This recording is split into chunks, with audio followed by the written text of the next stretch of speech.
nama Tuhan. Puji Tuhan. Segar Matthew? Segar. Ini? Segar lah. Selalu ya. Bapak Ibu yang dikasih Tuhan, saudara-saudara yang mendengar renungan keluarga kami, kita terus berdoa ya buat pemerintah dengan segala protokol kesehatannya untuk new normal supaya berjalan dengan baik, supaya pemerintah kita mendapatkan solusi yang terbaik. Puji nama Tuhan. Pak, aku mau nanya nih. Ya. Kan aku kemarin baca nih di kitab Wahyu 7 ayat 3 dan 4. Aku Oke. bacain ya. Oke.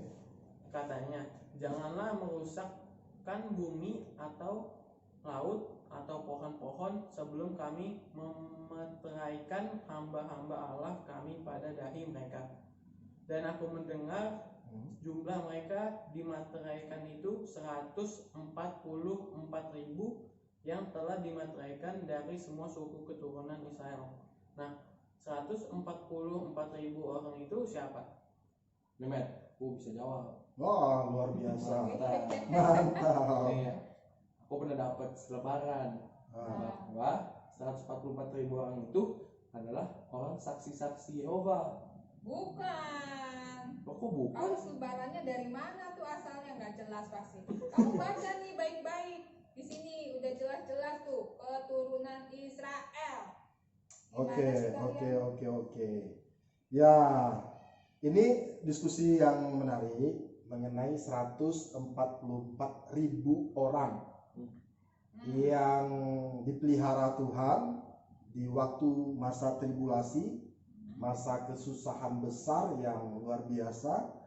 Bahkan Alkitab bilang orang mau mencari kematian pun tidak dapat gitu. Berarti itu sebuah kesusahan besar yang amat sangat penuh dengan penderitaan. Tetapi Alkitab mencatat ada 144.000 orang yang dipelihara.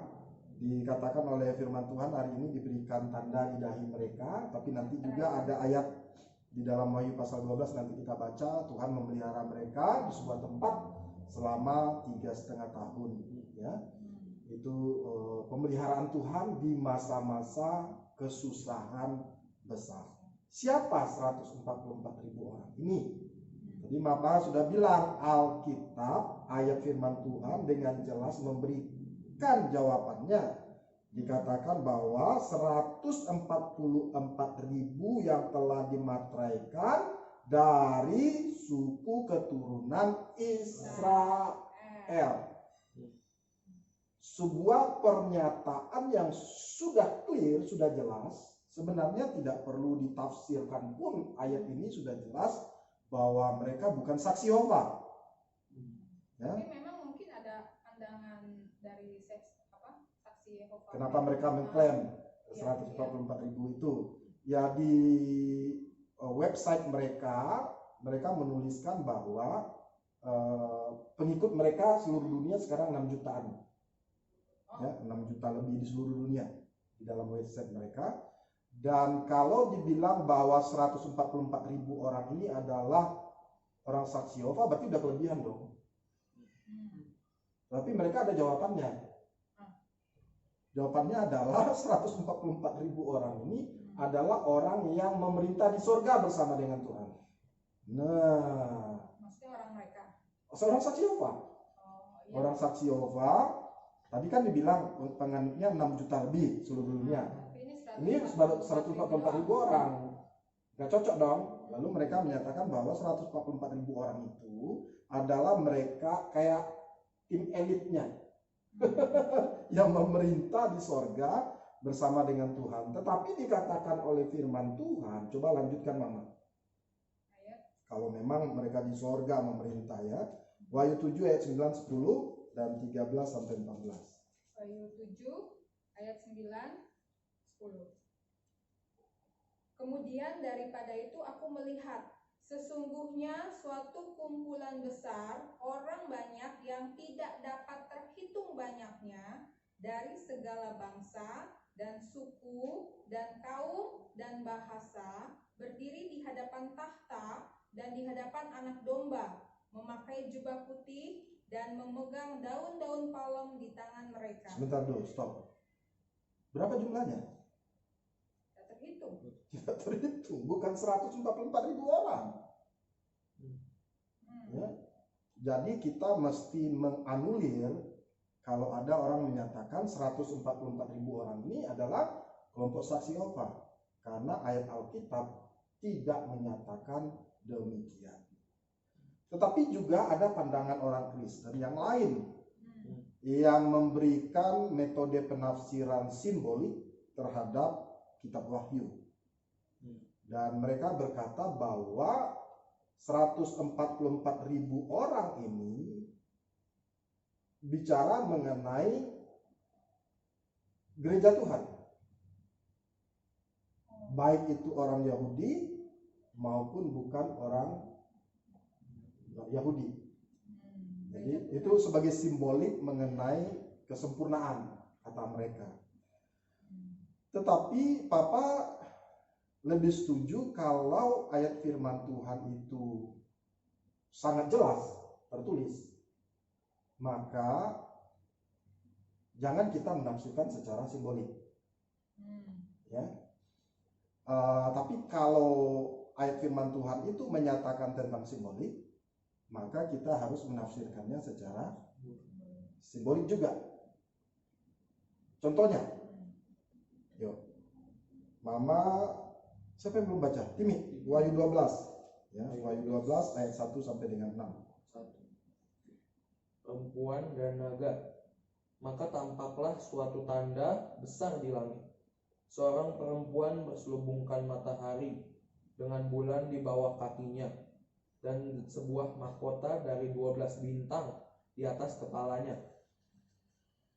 Ia sedang mengandung, dan dalam keluhan dan penderitaannya hendak melahirkan. Ia berteriak kesakitan. Maka tampaklah suatu tanda yang lain di langit. Dan lihatlah, seekor naga merah, padam yang besar, berkepala 7 dan bertanduk 10.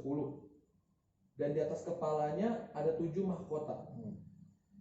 Dan ekornya menyeret sepertiga dari bintang-bintang di langit dan melemparkannya ke atas bumi.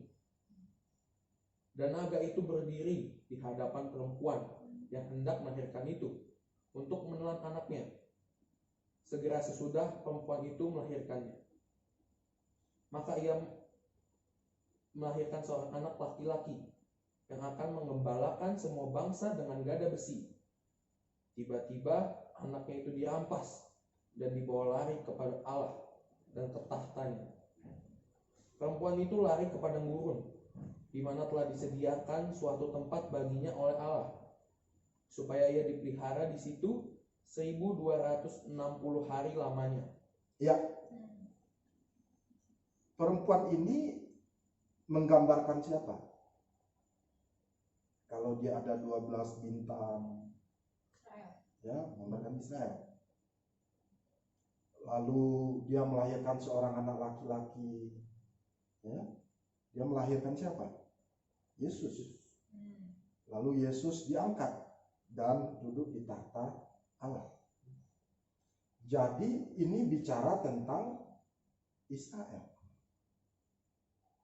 Ini bicara tentang, ini simbolik. Ini gambaran tentang Israel yang digambarkan kepada seorang perempuan yang melahirkan Yesus, dan Yesus diangkat ke tahta Allah. Dan ketika masa tribulasi kesusahan besar ini, yang menarik adalah Tuhan memelihara mereka. Ya, dikatakan di ayat yang terakhir tadi baca ini, perempuan itu lari ke padang gurun di mana telah disediakan suatu tempat baginya oleh Allah, supaya ia dipelihara di situ 1260 hari lamanya, atau 3,5 tahun. Ya, jadi masa tribulasi ini adalah 7 tahun dibagi 2, 3,5 tahun pertama dan 3,5 tahun yang kedua. 3,5 tahun yang kedua ini penuh dengan penganiayaan, penuh dengan penderitaan yang dilakukan oleh antikristus. Dan mereka, dikatakan oleh firman Tuhan, mereka mengejar-ngejar orang Israel, ya, tetapi Tuhan memelihara mereka di sebuah tempat selama 3,5 tahun lamanya. Jadi apa sih poinnya dari renungan keluarga kita hari ini?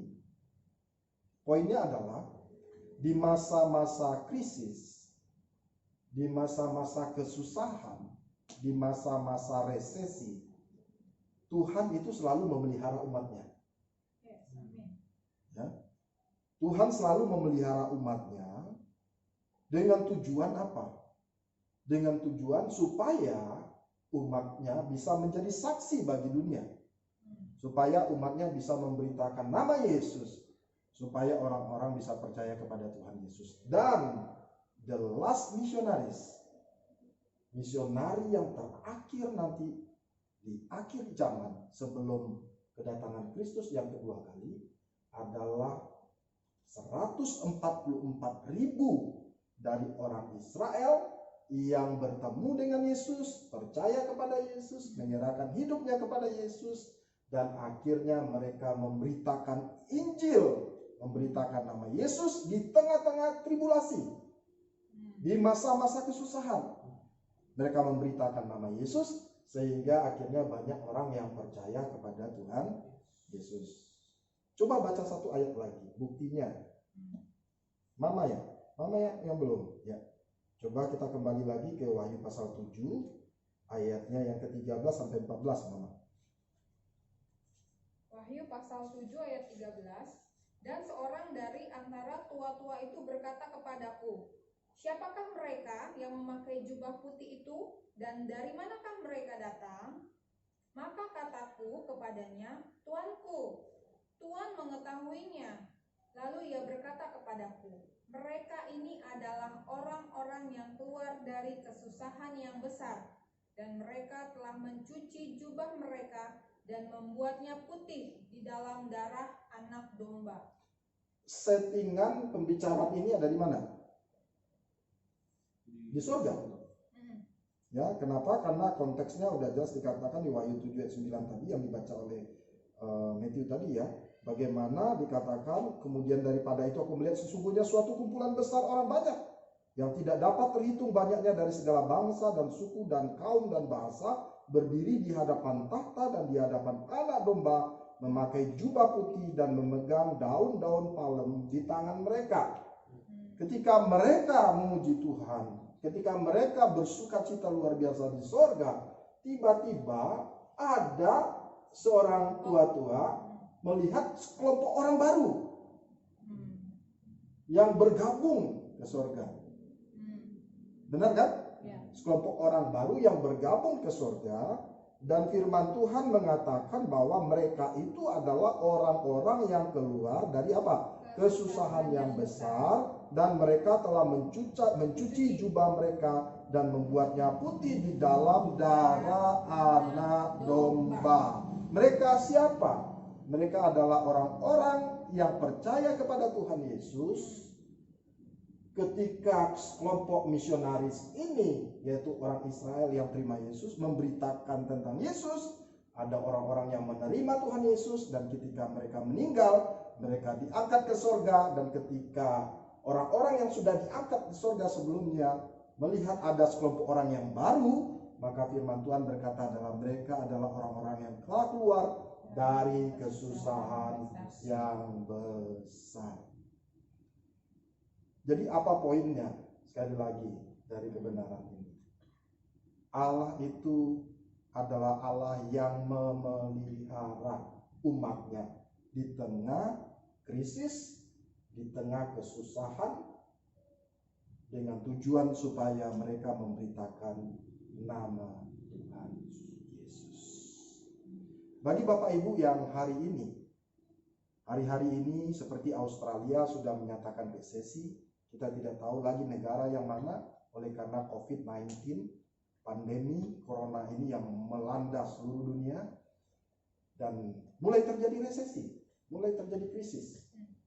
Yakinlah firman Tuhan polanya sangat jelas bahwa Tuhan akan memelihara umatnya dari segala krisis, dan Tuhan akan memelihara kita dari segala resesi dengan sebuah tujuan, supaya kita memberitakan nama Tuhan. Jangan menyerah, berharap terus kepada Tuhan, maju terus di tengah-tengah krisis ini, di tengah-tengah mungkin resesi yang akan melanda dunia, kita maju terus. Tuhan memelihara kita supaya nama Dia dikenal di antara bangsa-bangsa. Puji nama Tuhan. Tuhan Yesus memberkati kita semuanya. Amin.